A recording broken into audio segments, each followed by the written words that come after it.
Hello students, I am Shaheen, lecturer from Department of Zoology, Veerashaiva College, Ballari.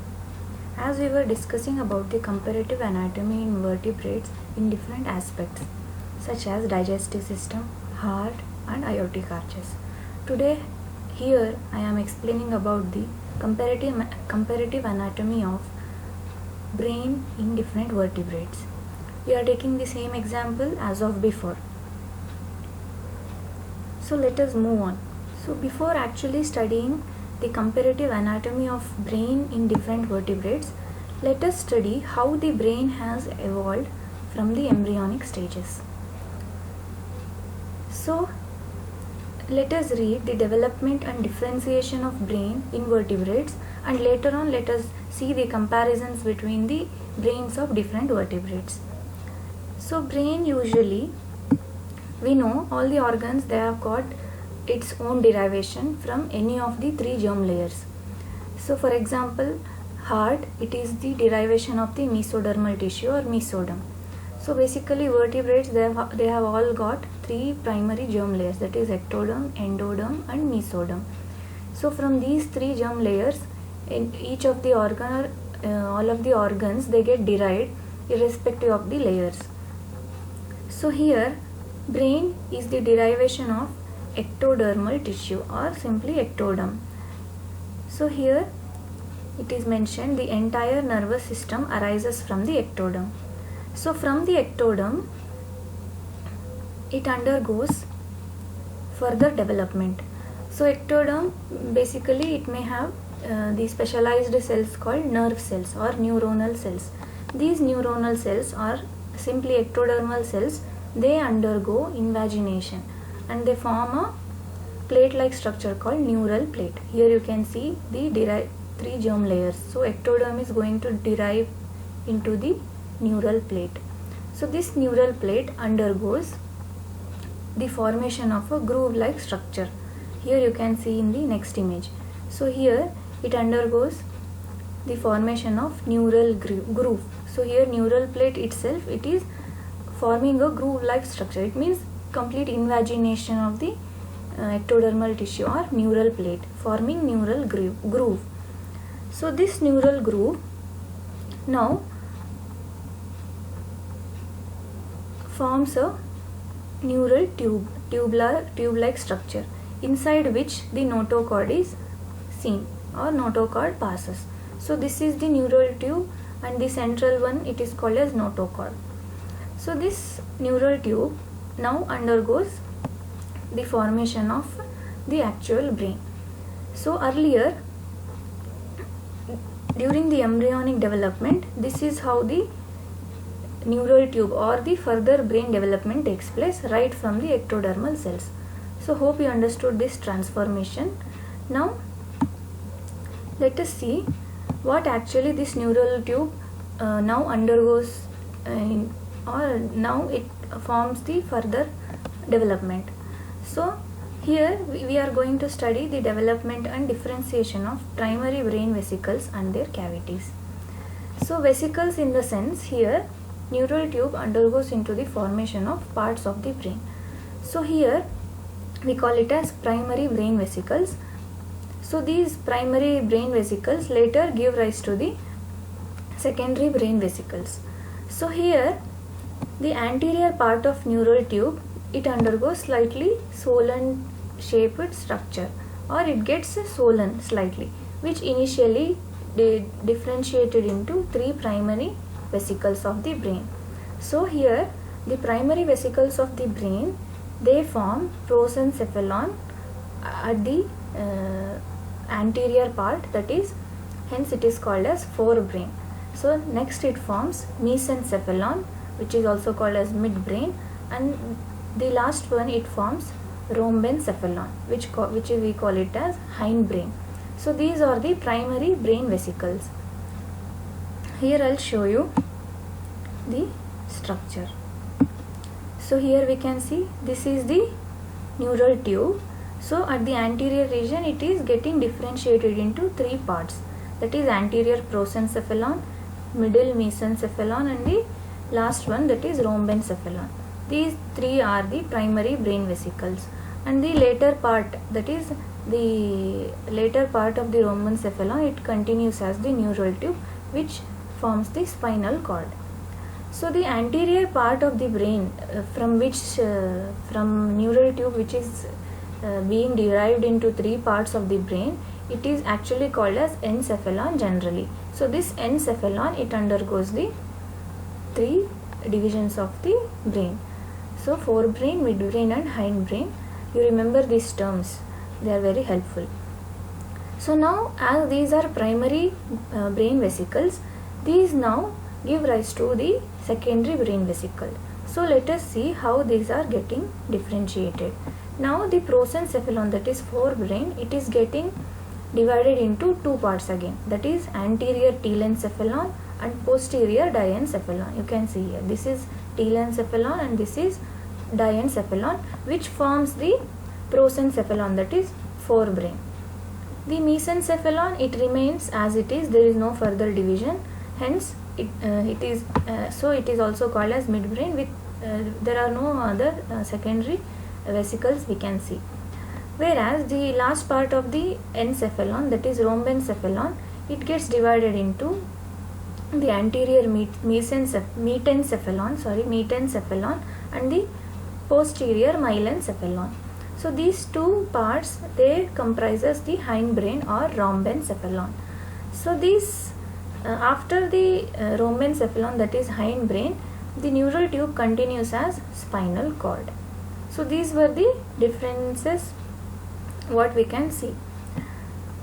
Right from the ectoderm, now we have come to the formation of primary vesicles and secondary vesicle. This is how the brain is getting differentiated and also developed during embryonic stages. Now, after knowing about the differentiation of the brain, now we shall see what all these parts are residing in. That means each of these forebrain, midbrain and hindbrain, they are enclosed in the cavities of the brain. So these cavities are also called as ventricles. So here we can see, so usually there are four types of ventricles seen in case of vertebrate brain. So they are olfactory ventricles, lateral ventricles, third ventricle and fourth ventricle. So here we can see there is only lateral ventricle present, whereas olfactory ventricles, they are disappeared or they go lost. So only lateral ventricles are present on either side of the forebrain, that is enclosing the telencephalon. So enclosing the telencephalon on either side, that is left and right, it forms lateral ventricles. So they are two in number. So these are two in number. Now the next part of the forebrain, that is diencephalon, it is enclosed in a cavity called as third ventricle. The next structure that forms is cerebral aqueduct. This is the cavity of mesencephalon. The next part of the brain, that is rhombencephalon, both the parts of the hindbrain, that is metencephalon and myelencephalon, they are enclosed in a cavity called fourth ventricle, whereas the spinal cord is enclosed in the central canal. So hope you understood the cavities of the brain. So each part of the brain is enclosed in a different cavity. Now we can see here a tabular column which has the collection of all the three brain parts with their, so these are primary brain vesicles and their derivation into secondary brain vesicles, and also what these brain vesicles, that is parts of the brain, they form in the future embryonic development or future development of the brain, and the related ventricles or cavities where they are enclosed. So first, this is the forebrain, also called as prosencephalon. It is dividing into two structures, that is telencephalon at the anterior part of the forebrain and posterior part of the forebrain forms diencephalon. This telencephalon, they are going to give some derivatives or they are differentiated into cerebral cortex or simply cerebrum, basal ganglia, hippocampal formation, and olfactory bulb formation. So this is enclosed in the lateral ventricle. So both the ventricles, they are enclosing the telencephalon. So the diencephalon, it forms the derivation of thalamus, hypothalamus, subthalamus, epithalamus, optic lobes and the retina. So this diencephalon, it is enclosed in the third ventricle. Now let us move on to the midbrain, which is mesencephalon, and this is not going to give any secondary vesicles, so it remains as midbrain only, and it forms the midbrain. So as there are no divisions in the midbrain, it remains as midbrain, but the cavity that the midbrain is enclosed into is cerebral aqueduct, as we have seen in the diagram. So the next part of the brain is rhombencephalon, also called as hindbrain. So this gets derived into two secondary vesicles, that is metencephalon and myelencephalon. So this metencephalon gives rise to pons varolii and cerebellum, and this metencephalon is enclosed in the cavity of fourth ventricle. The next division of the hindbrain is myelencephalon. So this forms the medulla oblongata, or simply medulla. So this also is enclosed in the fourth ventricle, or that is cavity of the brain, fourth cavity of the brain, or simply we can call it as fourth ventricle. Whereas the caudal part of the neural tube, forms the spinal cord, and which is enclosed in the central canal. So these were this was a small glance where it is seen in the form of tabular column. So you have to remember the above picture of the derivation of neural tube from the ectoderm. So this one, then we have to remember this diagram where the encephalon is going to divide into three parts, that is prosen, mesen and rhombencephalon with the caudal neural tube. Then later on, these primary brain vesicles, how they are going to differentiate into secondary brain vesicles and under which cavities they are enclosed in. And if you remember this tabular column, it is more than enough. Now let us have some literature about cavities of vertebrate brain. So here the cavities of brain are usually referred as ventricles, and there are actually 4 ventricles in vertebrate brain. So they are olfactory ventricle, lateral ventricle, third ventricle and fourth ventricle, as I explained in the diagram. So the olfactory lobes usually carry the cavities of olfactory ventricles arising from the anterior part of cerebral hemisphere. So these grow forward and soon they are lost. So soon they lose olfactory ventricles. So as and when the olfactory lobes they develop, these olfactory ventricles go lost, whereas we will be remained only with lateral ventricle, third ventricle and fourth ventricle. You may ask now, how can we tell again, even after losing olfactory ventricle, how do brain possess 4 ventricles only? As I said, lateral ventricles, they are present on either side of the brain. Here you can see. So on either side of the brain, so we number it as 2. So 2 lateral ventricles, 1 third ventricle and 4th ventricle. This cerebral aqueduct, it connects the third ventricle and 4th ventricle. So that's how we see 4 ventricles in the brain in all the vertebrate brain. The telencephalic vesicles become the cerebral hemispheres, and their cavities become the paired lateral ventricles, or it is also called as lateral teloceles of the adult brain. So this is how they are present on either side of the telencephalon. Whereas the third ventricle lies in the diencephalon or diocele.